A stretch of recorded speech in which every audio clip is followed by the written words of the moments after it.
What's up guys, yesterday Migos dropped a single from their upcoming album Culture 2. Take a listen. Motorsport, put that thing in sports. Shout it bad, pop it like a court. You a dork, never been a sport. Pull up, jumping out the court. Now, a lot of people have branded me as a Migos fan.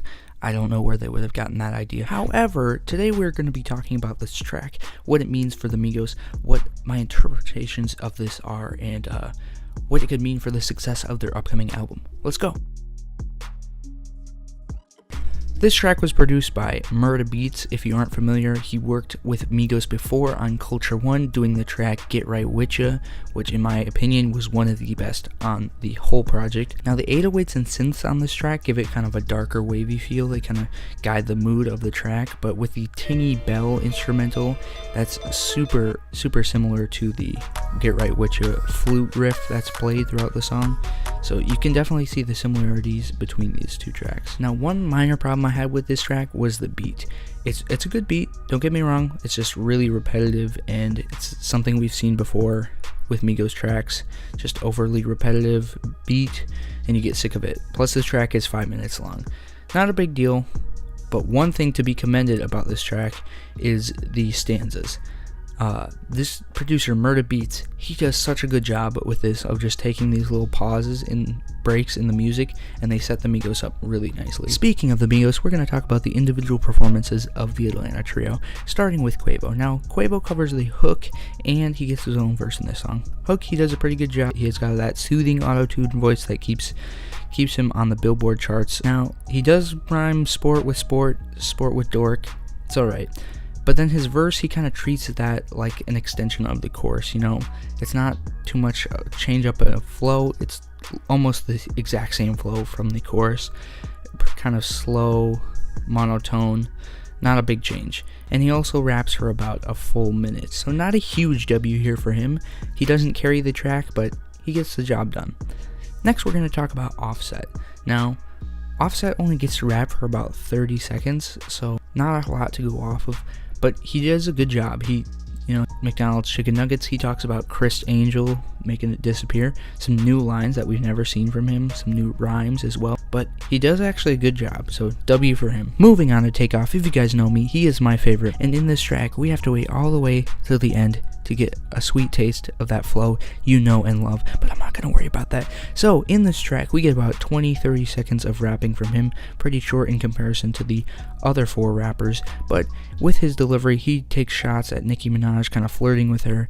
He talks about, he thinks this song is going to go platinum, pretty basic lines from Takeoff, and his delivery is great as per usual, but it's a good way to close off the track and then bleeds back into the hook from Quavo. So now we're going to talk about the features in this song. We got two females who are huge in the hip-hop name today. We got Cardi B and Nicki Minaj. Now, Cardi B has worked previously with just Offset on her song Lick, but never before have we seen all 5 of these artists collaborate on a song like this. Now let's talk about the individual performances of the features on this track, starting with Cardi B. Now, I'm not a huge fan of Bodak Yellow, and I wasn't expecting much from her on this track, but she really blew me away.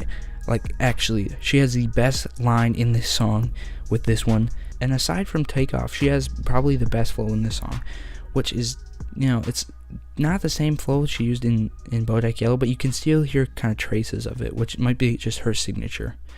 Now let's move on to talk about Nicki Minaj. Now Nicki probably has the longest verse on the track, and she delivers some good lines here and there, but it's really a mediocre performance from her. Nothing that we haven't already seen, but it's just really cool to see her work with the Migos.